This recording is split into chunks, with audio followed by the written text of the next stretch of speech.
allez bien et je vous retrouve pour une toute nouvelle vidéo. Enfin, ça fait très longtemps que j'avais pas filmé. Je crois que la dernière vidéo que j'avais tournée c'était sur Animal Crossing, donc c'est pour dire que ça date.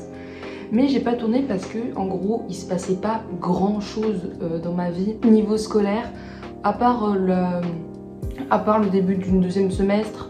Je pense que c'était pas forcément très utile de faire une vidéo dessus, surtout que j'avais déjà fait une vidéo sur l'EMA, donc si jamais il y en a qui sont intéressés, n'hésitez pas à aller voir.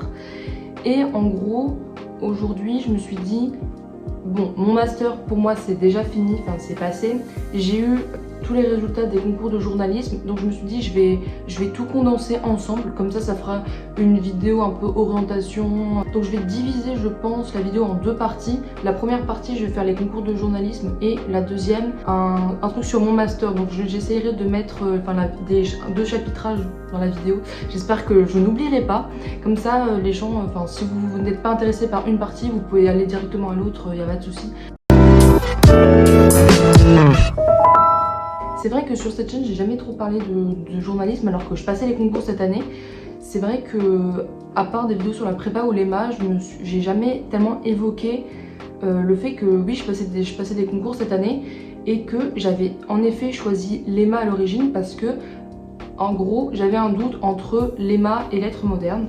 Et j'ai choisi l'EMA parce que je voulais absolument m'orienter dans le journalisme. Et c'était mon projet d'origine en terminale.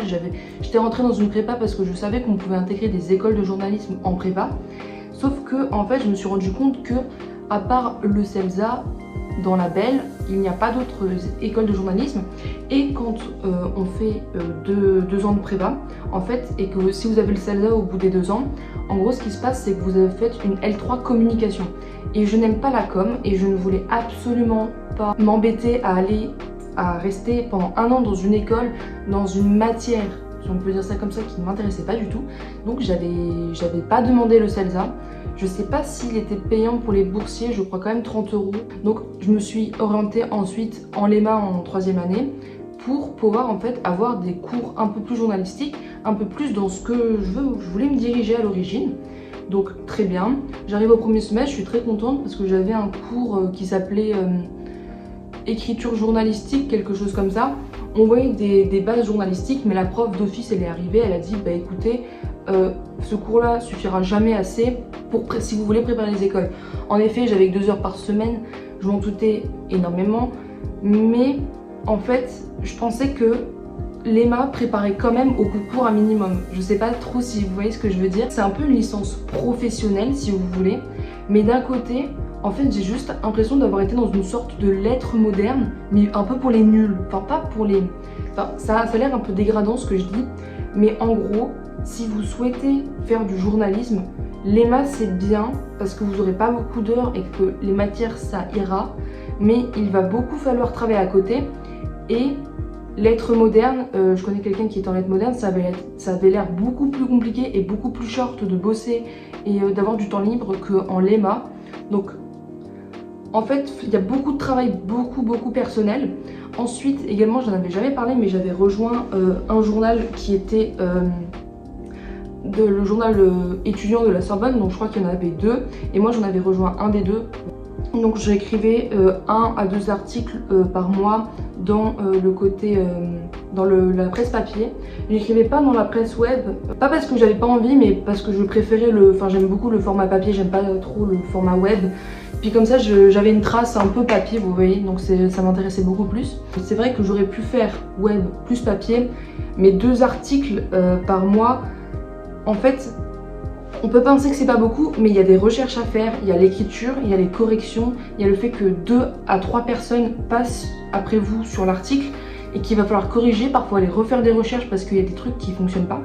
Donc en fait, c'est beaucoup de travail et puis ensuite il faut aller aux conférences de rédaction. Malheureusement j'ai pas pu aller à beaucoup, mais en vrai je suis contente de cette expérience en fait parce que j'ai pu rencontrer pas mal de gens. Mais après c'est des gens de mon âge, des gens qui sont un peu plus jeunes d'1 ou 2 ans, mais c'est des gens que de la Sorbonne et que des gens qui sont étudiants. Ça veut dire ils ont pas non plus 30 ans, c'est pas des vieux, c'est pas des profs, vous voyez. Et vraiment ça m'a... Et puis il y avait aussi d'autres personnes qui passaient les concours comme moi dans le journal, et ce qui faisait que c'était pas mal intéressant pour discuter, dialoguer et tout. Vraiment, j'avais beaucoup aimé l'expérience. Après, c'est vrai que vers la fin, en fait, à force d'étudier le journalisme moi toute seule, j'écoutais les infos, je regardais comment c'était traité ci et ça comme sujet. C'est vrai qu'au bout d'un moment, en fait, j'ai été un peu dégoûtée, lassée. Et juste après avoir fini les concours, en fait, les concours de journalisme, en gros, si vous voulez, la majorité maintenant, c'est du dossier où c'est des questions en ligne. En fait, vous ne vous déplacez plus vraiment dans un lieu. Moi, par exemple, je me suis déplacée nulle part. En fait, j'ai tout fait en ligne. Même quand il y avait des épreuves, c'était des épreuves en ligne. Et en fait, après justement ces épreuves où c'est le fait d'avoir ramené des dossiers et tout, en fait, je commençais déjà à me dire que c'était peut-être pas fait pour moi. Alors, je spoil un peu la vidéo, c'est vrai, mais en fait, j'avais l'impression que, en fait, ils attendaient un profil type et je ne suis pas le profil type en fait, et ça je m'en suis rendu compte, je suis pas la personne attendue. En fait, je vois pas vraiment ce qu'ils attendent également, c'est assez compliqué en fait à le dire. Mais en gros, vous n'avez pas d'annales si vous regardez des concours de journalisme, enfin si, mais vous ne savez pas vraiment ce qu'ils veulent, vous n'avez pas de rapport de jury comme à l'ENS s'il y a des gens qui ont passé ce concours, ou je sais pas, n'importe quel concours, ou n'importe quel diplôme, un CAP, un BTS, un bac, etc. Vous avez des corrections de l'éducation nationale ou au moins des profs qui vous aiguillent.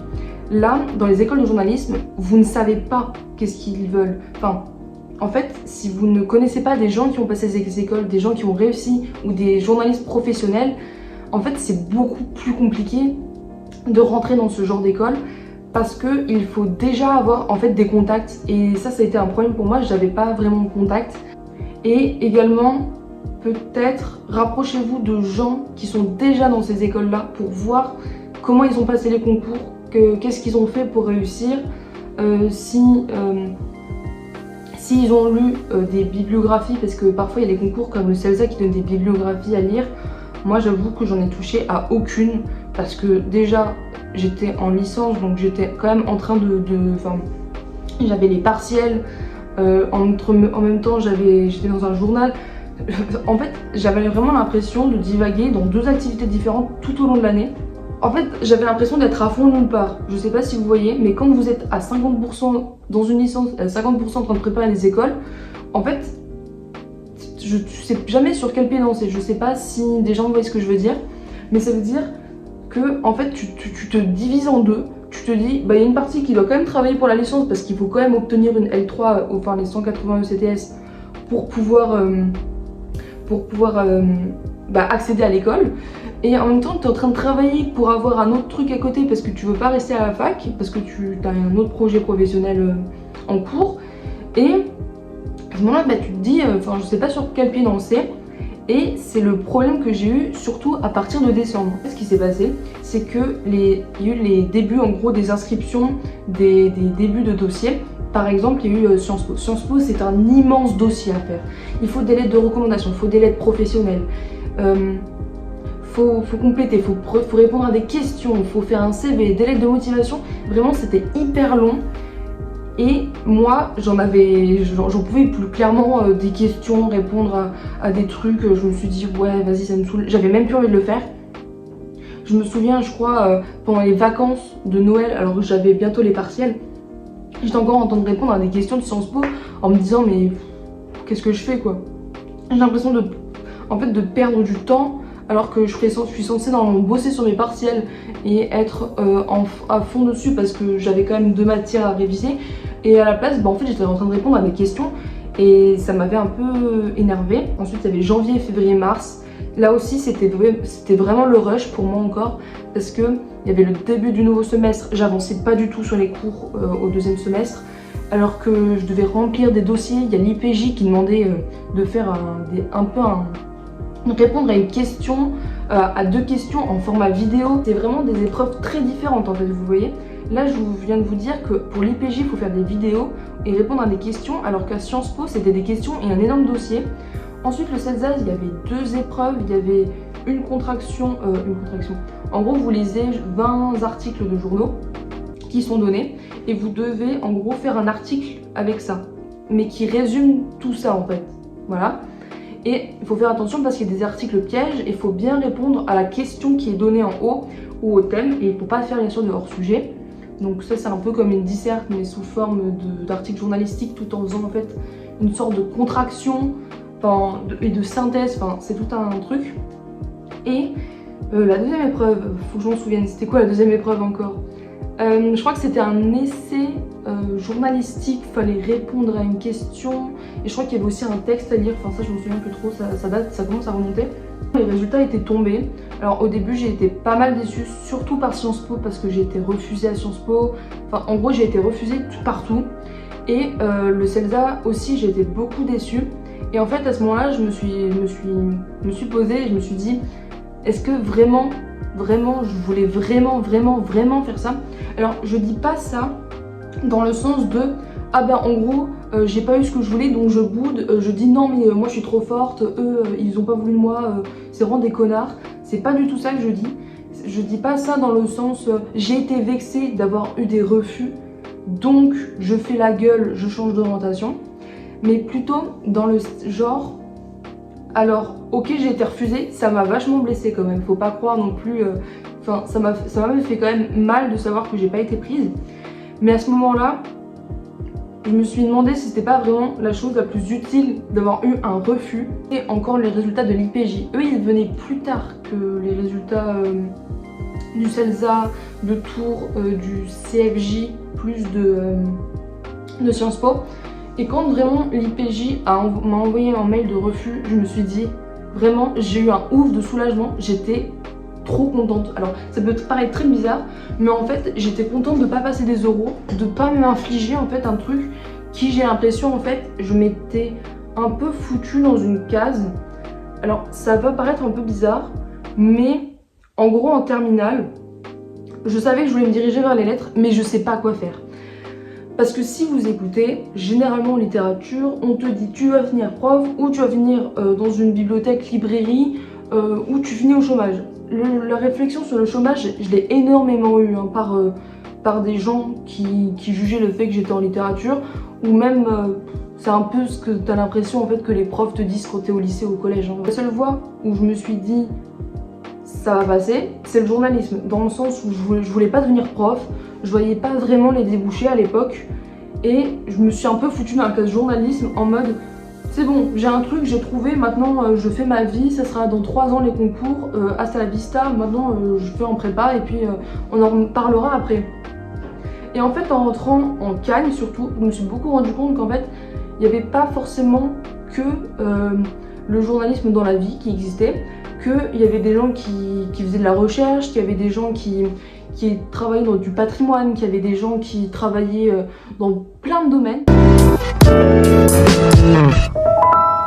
Donc ensuite pour mon master, alors en gros là j'ai mis la page mon master là parce que je vais vous donner vraiment les intitulés exacts des candidatures en fait que j'avais mises. Donc en fait mon master à l'origine, pour moi c'était pas un truc qui m'intéressait réellement, enfin je voulais demander des masters, mais en fait c'était mon plan B, les masters, alors que maintenant c'est devenu mon plan A en gros.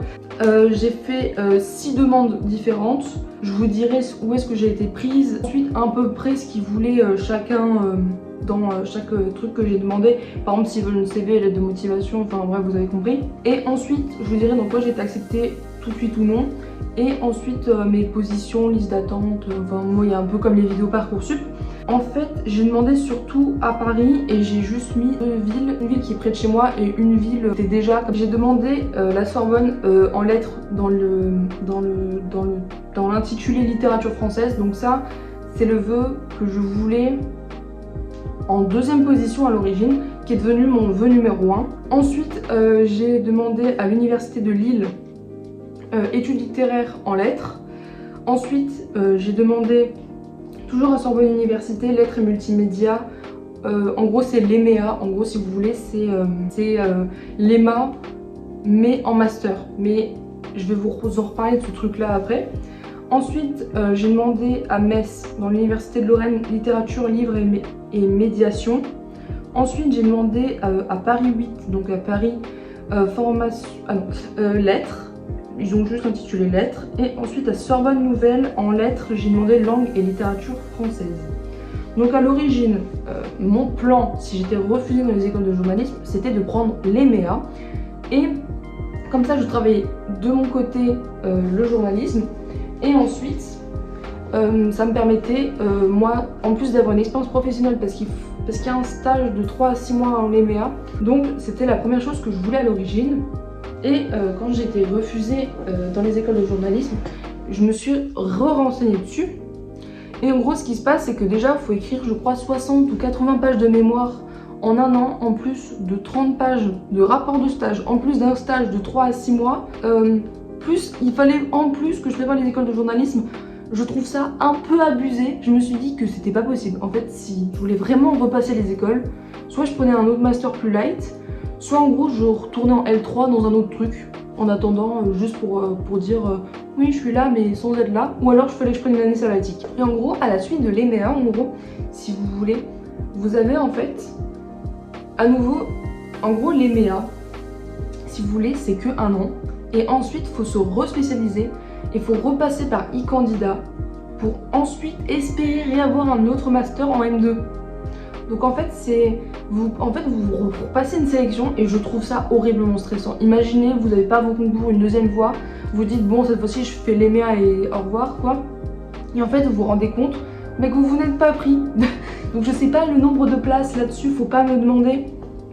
Il y a des spécialités non plus, faut vraiment pas me demander parce que ça pour le coup je n'en sais pas plus que ça. Moi je me suis vraiment intéressée à l'EMEA en première année de master, pas en deuxième année. Donc vraiment si vous avez des questions, je pense qu'il faut se rediriger vers des personnes qui ont fait ce master ou sur les brochures de la Sorbonne. Parce qu'il y en a, vous inquiétez pas. Donc ça, c'était... Je me suis dit c'est pas possible quoi. Enfin j'ai pas envie de restresser, de repaniquer, je préfère avoir un truc safe. Et du coup en fait... littérature française à la Sorbonne, c'est devenu mon vœu numéro 1. Je me suis dit, vas-y, genre on va vraiment prendre ça parce que c'est vraiment le truc qui m'intéresse le plus, la littérature française. Donc ensuite, le 4 juin, on a eu les résultats, donc c'est le début des admissions. Donc c'est comme Parcoursup à nouveau, vous êtes accepté, vous ne l'êtes pas, vous êtes refusé, ou alors vous êtes en liste d'attente. Il y a des nombres de places, à nouveau ça bouge chaque jour, chaque matin. C'est comme Parcoursup, vraiment c'est la même chose, c'est la même sauce. Alors ça dépend des écoles. Moi généralement ce qu'on m'a demandé c'est un CV, un projet de mémoire de 1 page. Il y a des écoles qui demandent plusieurs pages, il y a des écoles qui posent des questions, qui veulent d'autres documents. Moi généralement j'ai eu que un projet de mémoire, une lettre de motivation ou un CV. Donc vraiment... j'ai pas eu énormément de choses à remplir, ça allait encore. Mais sinon je vais donner les résultats que j'ai eu tout de suite. Alors les résultats que j'ai eu tout de suite, le matin quand j'ai ouvert mon master, j'ai eu littérature française, donc le master que je voulais impérativement. Je l'ai eu tout de suite, donc je donne les stats si je les trouve. Donc il y a 160 places dans ce master, donc en fait je dis un peu les places. Et où est-ce que j'étais dans la liste d'attente si ça peut servir à des gens l'an prochain. La deuxième chose que j'ai été acceptée directement, c'est littérature livre et médiation en Lorraine, donc à Metz. Et il y avait 23 places dans la formation.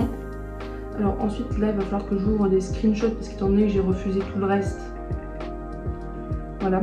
Donc là par contre je vais donner ma position dans la liste d'attente le premier jour parce que j'ai pas rescreen en fait les autres jours et je peux plus avoir accès en fait à mes anciennes positions parce que j'ai accepté littérature française à la Sorbonne. Donc malheureusement j'ai pas la suite. Alors j'augmentais dans tous les classements à peu près. Je crois juste en l'EMEA j'augmentais pas trop dans la liste d'attente. Mais je voyais pas trop l'intérêt en fait de laisser tourner. Il y a des gens qui veulent vraiment certains masters. J'allais pas non plus faire tourner des millions de jours. Je crois que j'ai fait tourner jusqu'au 6 juin en fait. Donc j'ai laissé tourner que 2 jours en fait mon master. Ensuite j'ai tout de suite pris littérature française. Je voyais pas pourquoi attendre en plus. Donc en l'EMEA il y a 110 places. La candidature j'étais 96e.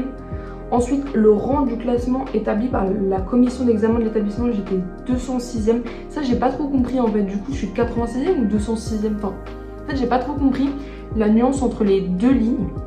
Et l'année dernière, le rang du dernier candidat était 278. Donc, je pense donc qu'en fait, quand ils parlent de rang, comme ils disent là, en gros, faut comparer, j'ai l'impression, les deux chiffres là. Enfin, je comprends pas trop en fait la nuance. J'avais pas l'impression que sur Parcoursup il y avait ça. Enfin, j'ai pas trop non plus compris, mais bon, je pense que oui. Enfin, j'étais 206ème sur 200 et il y avait 278 personnes. C'était le dernier rang de la personne, je pense que j'aurais été prise. J'aurais juste dû attendre, mais comme j'ai dit, c'est plus ce que je voulais faire. Ensuite, à Lille, en études littéraires, il y avait 40 places. Alors, sur la liste d'attente, j'étais 160e. Mon rang selon l'établissement, c'était 200. Et le dernier rang, c'était 206. Donc là, ça aurait été un peu plus short de rentrer, je pense. Et ensuite, à Paris 3, donc Sorbonne Nouvelle, langue et littérature française, il y a 170 places. J'étais 41e dans la liste d'attente. Le rang, selon l'établissement, j'étais 263e. Et la dernière année, le rang du dernier candidat, c'était 249. Donc en fait, je comprends pas. Je suis 41e dans le classement, enfin dans la liste d'attente, donc c'est bien.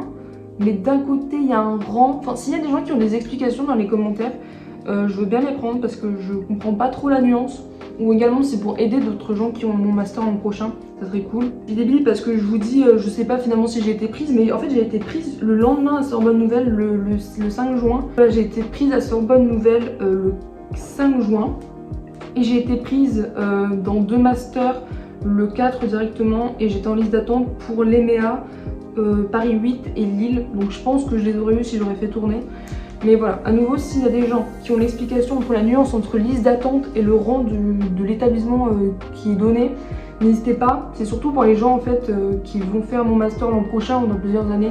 Si ça peut aider des gens, voilà, n'hésitez pas. Donc voilà, j'espère que la vidéo elle a été utile pour des gens qui souhaitent passer les écoles ou qui ont mon master l'année prochaine. Ne vous inquiétez pas si vous êtes en liste d'attente l'année prochaine pour les masters. Ça ira, vous aurez vos places, vous inquiétez pas. Ne demandez pas que des trucs sélectifs. N'hésitez pas à demander également des masters un peu bateau, banal. Vous avez 15 masters à demander, vous avez eu 15 places. Moi j'en ai demandé que 6. Donc voilà, vraiment n'hésitez pas à mettre 15 vœux, même dans des trucs en plan B ou en plan C, ça sert toujours. Vaut mieux avoir une solution de recours que avoir une année sabbatique ou devoir refaire une L3. Voilà, n'hésitez vraiment pas. Faites attention, prenez des trucs que vous vouliez faire, des trucs qui vous intéressent vraiment. Renseignez-vous bien avant de demander certains masters. Comme ça, vous savez dans quoi vous allez vous diriger. Donc voilà. J'espère que la vidéo vous a plu. N'hésitez pas, si vous avez des questions à nouveau dans les commentaires, je réponds toujours, ou sur Insta. Sur Instagram, je réponds toujours. Voilà, il y a pas mal de gens toujours qui viennent me demander des trucs. Donc voilà, n'hésitez pas si vous avez des questions sur l'EMA, sur la Sorbonne. Sur mon master, n'hésitez pas. Sur la prépa encore, s'il y a quelques gens qui me regardent, voilà, n'hésitez pas. Bisous bisous.